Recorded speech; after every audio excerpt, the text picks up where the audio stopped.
My son Harry transitioned to spirit at 19. He would be 23 now, and today is actually his angel date, 4 years since his passing. He's been a prolific communicator. I'm incredibly grateful. I always say thank you.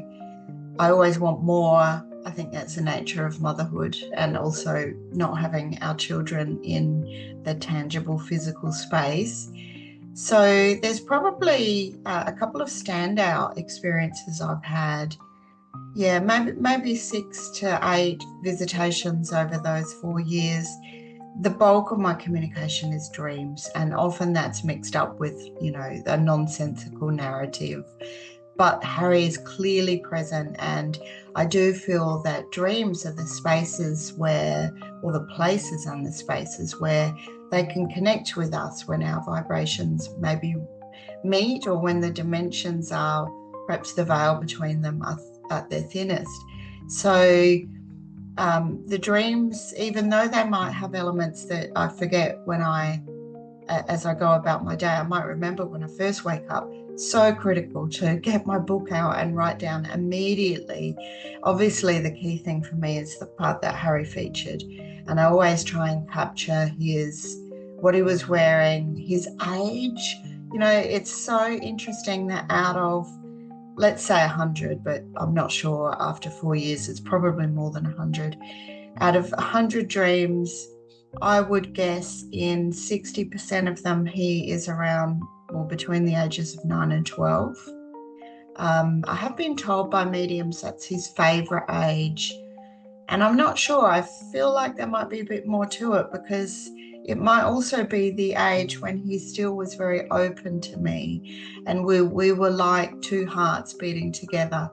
Whereas in his teenage years, understandably, he needed to distance himself from his mum. He needed to become a man.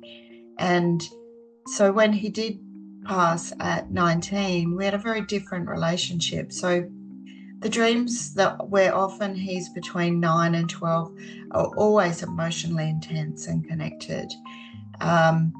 Very occasionally, but certainly, at least 10 times he's come to me at what I call current age, which is not necessarily 19, it's older.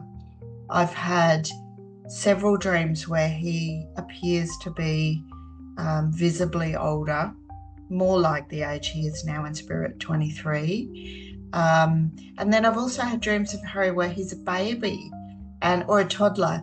They're more rare, but they're so precious. So the experience that I'd like to recount today it's a really powerful dream that, a bit like a near-death experience, it's absolutely seared in my mind.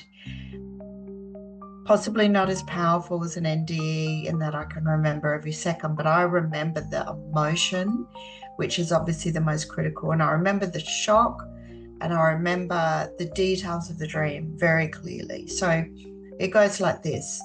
So I opened a door, and I was in a very brightly lit hallway, and the hallway was suffused with this natural light, but very soft, and there was no ceiling on the hallway. So there wasn't a light source, but it was very beautifully bright, not in a way that was difficult for my eyes. And simultaneously with me opening the door, Harry opened the door from the other end of the hallway. And we stood there for maybe 2 beats, looking at each other in absolute shock. And I could feel him thinking, what's she doing here? And my first reaction was, Harry. The first thing I always do when I encounter Harry in a dream is to say his name, and often to say I love you as many times as I can say it, like literally in a stream or fountain. So we looked at each other, and in that probably 4-5 seconds maximum that was the dream or the encounter, all we did was look at each other.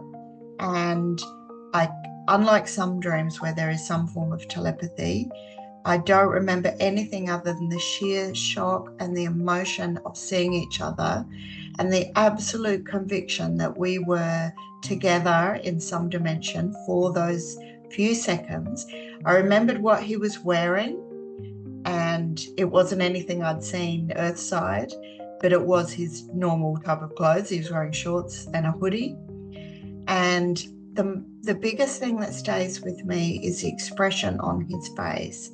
He was so filled with joy. He was so happy and excited. You know, I could tell he had his head down. He was on his way somewhere, and he was really, you know, almost like living his best life. He was just so happy. And that's the feeling that stays with me, is that sense of Harry having wonderful experiences.